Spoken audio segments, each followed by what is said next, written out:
ഈ ഭൂമിയിലുള്ള സകല വൃക്ഷങ്ങളും പേനകളായി തീരുകയും ഈ ഭൂമിയിലുള്ള സാഗരങ്ങളും ആ പേനകൾക്ക് എഴുതാനുള്ള മഷിയായി മാറുകയും ചെയ്താലും അവന്റെ വചനങ്ങൾ എഴുതി തീരാത്ത വിധം പ്രവിശാലവും വ്യാപകവും സാർവലൗകികവുമായ അല്ലാഹുവിന്റെ കെലിമത്തുകളെ ഏറ്റെടുത്തുകൊണ്ട് അവനെ സ്തുതിച്ചുകൊണ്ട് അവന്റെ തിരുദൂതരുടെ ഓർമ്മകൾ വസന്തം പോലെ തീരാത്ത പാരമ്പര്യം പോലെ ഒടുങ്ങാത്ത സുഹൃതം പോലെ അവസാനിക്കാത്ത സൗരഭ്യം പോലെ ആകാശത്തിന്റെ വിശാലതയെ പുൽകാനും ഭൂമിയുടെ മടിത്തട്ടിനെ പ്രചോദനം കൊള്ളിപ്പിക്കാനും മദീനയിൽ നിന്ന് പുണ്യ റസൂലിന്റെ ഓർമ്മകൾ സല്ലല്ലാഹു അലൈഹി വആലിഹി വഅസ്ഹാബിഹി വസല്ലം നമ്മെ തഴുകി തലോടാൻ കടന്നു വരുന്ന അത്യത്ഭുതകരമായ ഈ സദസ്സിലേക്ക് എൻ്റെ പ്രിയപ്പെട്ട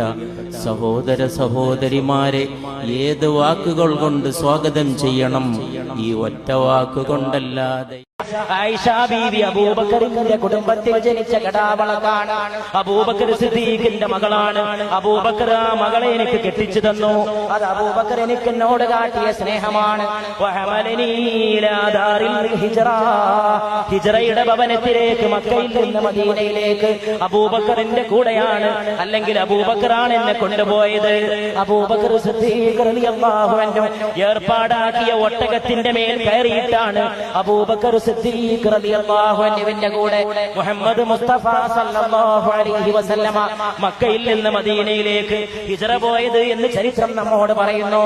ഹിജ്റയിൽ എന്റെ കൂട്ടുകാരനാണ് അബൂബക്കർ. തീർന്നില്ല, വസഹബനി ഫിൽ ഗാർ. ഹിജ്റയുടെ അവസരത്തിൽ ഗുഹയിൽ എന്റെ കൂടെ സഹവസിച്ചതും അബൂബക്കറാണ്. അബൂബക്കർ എന്നോട് സഹവസിച്ചത് തീർന്നില്ല. സ്വന്തം പണത്തിൽ നിന്ന് ചെലവഴിച്ചിട്ട് ബിലാലിനെ മോചിപ്പിച്ചതും അബൂബക്കറാണ്. അടിമയായ ബിലാലിന് സ്വാതന്ത്ര്യം നൽകിയത് അബൂബക്കറാണ്. റഹിമല്ലാഹു ഉമർ. ഉമറിനെയും അല്ലാഹു അനുഗ്രഹിക്കുമാറാകട്ടെ. യഖൂലുൽ ഹഖ്. ഉമർ ഹഖ് മാത്രമേ പറയൂ. ഉമറിന്റെ നാവിന്റെ തുമ്പത്ത് സത്യമാണ്.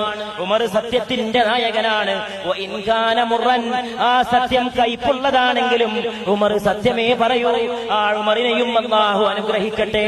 തറകഹുൽ ഹഖ് വമാ ലഹു മിൻ സദീഖ്.